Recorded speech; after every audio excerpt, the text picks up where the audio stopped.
Allez, bonjour à tous, j'espère que vous allez bien. Aujourd'hui, on va faire une analyse complète de Matic. Donc court terme, moyen terme, long terme, on essaiera de trouver des zones pertinentes là où il y a de l'intérêt acheteur, tout simplement. Et on essaiera de trouver des opportunités potentielles. Alors, juste d'un point de vue price action, alors, la chart est on est un peu neutre dans le sens où ici on était vraiment bullish, on était dans une belle tendance haussière avec des creux, des sommets de plus en plus haut. Ici, on a cassé ce gros range à la hausse, d'accord, mais on l'a rapidement réintégré. Là on fait un sommet, un creux, un sommet plus bas que le précédent, un creux plus bas que le précédent, sauf si on prend cette mèche, mais bon, si je me mets en close line, c'est pas beau. Voilà, de toute façon, d'un point de vue price action, c'est très simple de déterminer une tendance, Là les creux, ils sont de plus en plus hauts, les sommets sont de plus en plus hauts, et là on fait l'inverse, on fait des sommets de plus en plus bas, des creux de plus en plus bas. Et là c'est pareil, creux, sommet, d'accord, creux, sommet plus haut. Et là, qu'est-ce qu'on fait? On fait un creux plus bas. Alors un creux plus bas, dans le sens, là ça va, parce que si je me mets en mode replay ici, on est sur un creux plus haut, mais le fait de faire un sommet plus bas et un creux plus bas, on est potentiellement sur une zone où les vendeurs se sont montrés présents, on a comblé toute cette zone d'imbalance, on est revenu chercher notre zone de rechargement de notre précédent mouvement, ce mouvement baissier. On a retracé quand même une bonne partie de cette baisse, et voilà, on a des vendeurs qui sont remontrés très puissants, et globalement dans cette zone, de toute façon visuellement, ça se voit, on est sur une résistance, d'accord. On l'a cassé, on l'a réintégré, donc là il y a énormément d'acheteurs qui sont piégés. Mais voilà, pour le moment, je serai en mode neutre, dans le sens où je parle vraiment d'un point de vue long terme. C'est un peu tard selon moi pour se positionner. On rentre dans notre zone de rechargement entre les 0,118 0,786. Donc pour vraiment de l'investissement long terme, vous pouvez estimer que si vous pensez que le fondamental de Matic est excellent, que selon vous Matic fera un nouvel ATH au prochain cycle, la zone de rechargement est la zone idéale. Maintenant, je chercherai à me positionner plutôt sur des grosses zones de prix. Alors on a en termes de grosses zones de prix, donc d'un point de vue un gros support, alors, on a globalement les 90 centimes, 92, 90 centimes, c'est une très bonne zone. On a le bad range ici, qui est également une très bonne zone. Donc c'est les deux zones que je surveillerai, et en général moi je ne fais pas de DCA sur ce genre de crypto-monnaie. J'attends vraiment d'avoir une bonne accumulation, une structure tout simplement qui nous montre que on a un intérêt acheteur.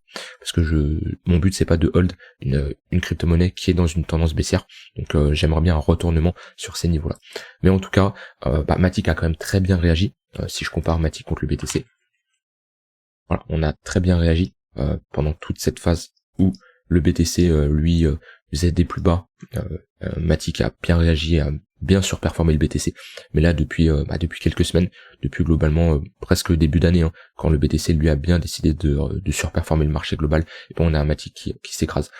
Après, ça change pas. On est globalement toujours dans un gros range. Voilà, on est entre deux bornes. On n'arrive pas à vraiment, on n'arrive pas à casser ce range. Alors ça commence à être un range mature, dans le sens où on fait quand même globalement 4 touches en haut du range, et on va dire 3 touches en bas de range. Bon, à voir comment on réagit, mais ceux qui veulent faire de l'arbitrage, c'est plus intéressant sur le haut de range d'échanger des Matic contre du BTC, et sur le bas de range d'échanger des Matic du BTC contre du Matic. Je fais pas d'arbitrage spécialement, mais voilà, globalement, l'utilité de regarder la charte Matic contre le BTC. Pour le moment, la tendance est vraiment bien baissière. On a fait ici un M-top, ce qui est clairement bearish. Comme on a fait ici un M-top, il est plus difficile à voir, mais on a un sommet ici, un creux, un sommet plus bas que celui-ci, et voilà, on a une clôture ici. On voit que on est reparti carrément dans une tendance baissière. Donc à voir cette structure-là où elle nous mène, mais là, juste d'un point de vue price action, on est sur un support. S'il casse, on peut rapidement revenir chercher, combler cette zone d'imbalance. Après, on va avoir une zone intermédiaire ici. Voilà, globalement, on avait fait un petit W weekly ici. C'est une zone où il y a eu pas mal de développement de prix. Mais voilà, ça serait bien de ne pas casser ce creux-là. C'est un creux quand même qui est très important. Si on commence à venir le chercher, ça serait pas bon pour la suite. Donc à voir comment Matic réagit là-dessus. Je reviens sur la charte. Alors, ouais, on est vraiment sur un dernier niveau qui est important. Là, on avait déjà un premier signal qui était baissier au moment où on a un cross entre le tunnel 1h et 4h. Donc vous savez que j'aime bien déterminer la tendance moyen terme, on va dire, avec ces tunnels 1h et 4h. Quand j'ai mon tunnel 1h qui crosse le 4h et qui est au-dessus, c'est une opportunité de de jouer dans le sens de la tendance, de longue le marché.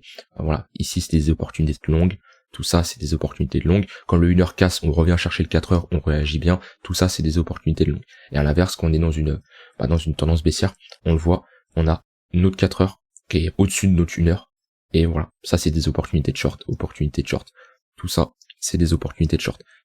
Et dès qu'on a un cross entre le tunnel 1h et 4h, ça nous indique, ok, on a potentiellement trouvé une zone où les acheteurs reprennent le contrôle.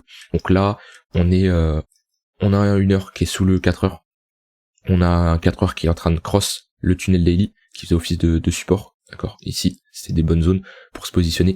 On est dans notre tunnel 3 jours.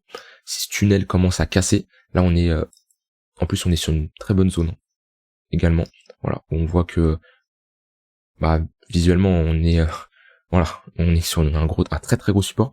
Si ce niveau casse, il y a de grandes chances de descendre assez vite, de revenir chercher les 80 centimes. Ça va être ici c'est notre prochain support. Je vais mettre juste un volume profile.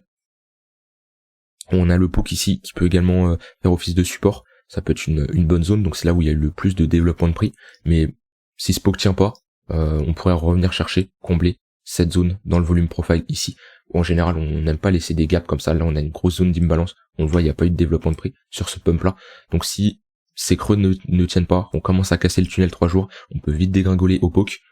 On a ce creux là qui est très important. Ce creux il doit vraiment pas casser, puisque voilà, on a ici des creux majeurs. Si les grosses institutions se sont positionnées, c'est sur ces creux ici.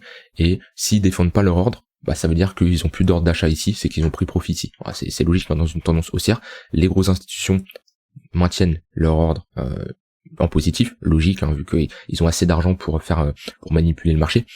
Donc c'est pour ça qu'on fait des creux de plus en plus haut. Si on commence à refranchir des précédents creux, c'est qu'ils sont barrés, ils ont pris profit, ce qui est logique. Donc on commence à voir ce creux là qui tient pas, on pourrait revenir chercher une autre zone d'imbalance, et ça serait un bon point d'entrée si on retourne chercher cette ligne de coup. Alors on n'y est pas encore, c'est des étapes, chaque chose en son temps. Voilà, c'est quand même un moins 35%, chaque chose en son temps, bien entendu. Je vous montre tous les scénarios possibles en fonction de globalement les zones qui sont intéressantes pour long. En tout cas, cette ligne de coup ici, c'est une très bonne zone, et également ce bas de range. Et à l'heure actuelle, là où on se trouve, on est dans une bonne zone de localisation. Je ne chercherai pas à short le marché dans cette zone parce qu'on est sur un support. Si dans les prochains jours, on a une accumulation ici, on structure quelque chose de bullish, un peu comme on a fait ce genre de W, ici, ce genre de W, c'est le genre de structure qu'on veut. Donc ici, si on a ça, ça pourrait être encourageant. Je sais pas si on pousse à la divergence haussière. Ouais, voilà, on pousse à la divergence haussière. Ici, elle est pas encore validée. On a un creux plus bas, un creux plus haut, d'accord. Elle sera validée quand on crosse ce niveau-là, on fera un W sur le MACD. Donc c'est déjà encourageant, ça nous montrera tout simplement que les acheteurs reprennent le contrôle du momentum, comme on avait ici. Hop, divergence haussière, creux plus bas, ici creux plus haut. On la valide quand on casse ce niveau-là. On valide ici un W, voilà, là il y avait un très bon setup qui pouvait s'enclencher. Donc ici on est dans une bonne zone de localisation, je sais pas si on va y rester, comme je dis, mon but c'est pas de prédire où le marché va aller, mon but c'est de déterminer des zones d'intervention qui m'intéressent. Ici, est-ce que je chercherai à short? Non. C'est trop tard, je ne chercherai pas à short. Alors je parle vraiment sur du daily 3 jours, je chercherai pas à short. Selon moi c'est compliqué. Sur des opportunités en court terme, je veux dire, il y a des opportunités, vu qu'on a des crosses de moyenne mobile, on verra ça après.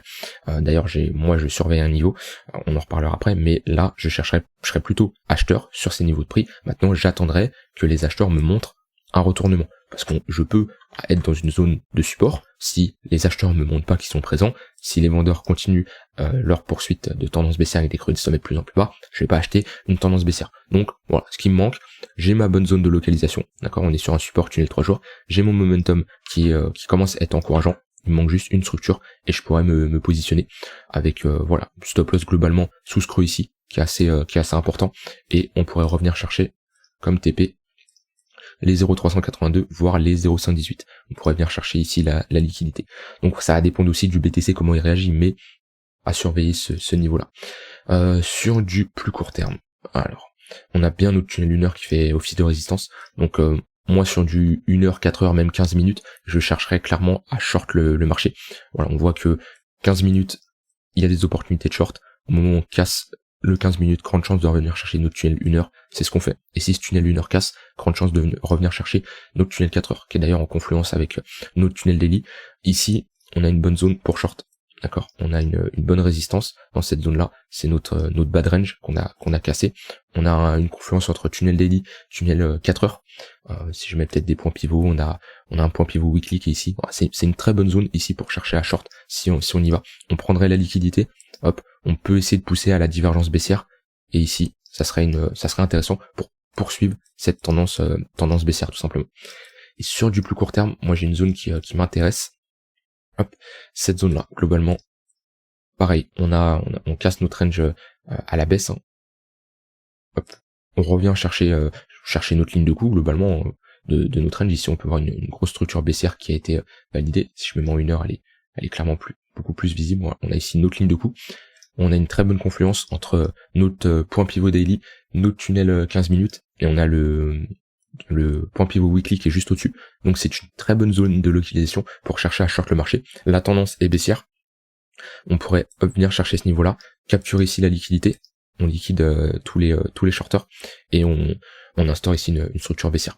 On pourrait également pousser à la divergence baissière ici, comme ça. Ça serait très encourageant, et là, selon moi, il y aurait une opportunité de short le marché pour jouer tout simplement une continuation baissière. C'est la zone que je regarde. Alors pareil, hein, est-ce qu'on va y aller? J'en ai aucune idée. Mon but, c'est pas de prédire si on va aller dans cette zone. Là, je ne chercherai ni à long ni à short parce que j'ai pas d'opportunité, j'ai pas de setup, j'ai rien. J'ai mon tunnel 5 minutes qui est ici, mais c'est trop just pour me positionner selon moi. Si on va là, je chercherai à rentrer en position. Et si on n'y va pas, bah c'est pas grave, je rentre pas en position, je patiente et j'aurai peut-être d'autres setups qui s'enclencheront. Voilà, j'ai dit globalement tout ce que je voulais dire sur Matic. Donc vraiment pour les investisseurs très long terme, on retourne dans une bonne zone. C'est-à-dire que c'est pas ici qu'on se positionne selon moi après là on était sur un 250%, là on est sur un x2 si on prend le bottom. On revient sur des niveaux de prix intéressants pour faire de l'accumulation. Moi clairement je peux pas me positionner ici, hein. On est sur un x2 au niveau de la TH, c'est trop tard. Pour moi ici c'est trop tard, je me concentre sur d'autres cryptos même s'il n'y a pas grand chose en ce moment qui m'intéresse, mais c'est trop tard. Par contre ici, on revient sur des bonnes zones d'entrée, et se positionner sur le poke, ça peut être potentiellement intéressant. Ça peut être un très très gros niveau, tout en gardant du cash au cas où on va plus bas combler cette zone de volume profile. Ça peut être une très bonne d'entrée qu'en confluence avec notre ligne de coup. Voilà, je vous souhaite une très bonne fin de journée. J'ai dit tout ce que j'ai envie de dire et on se retrouve demain pour une prochaine vidéo. Bye bye.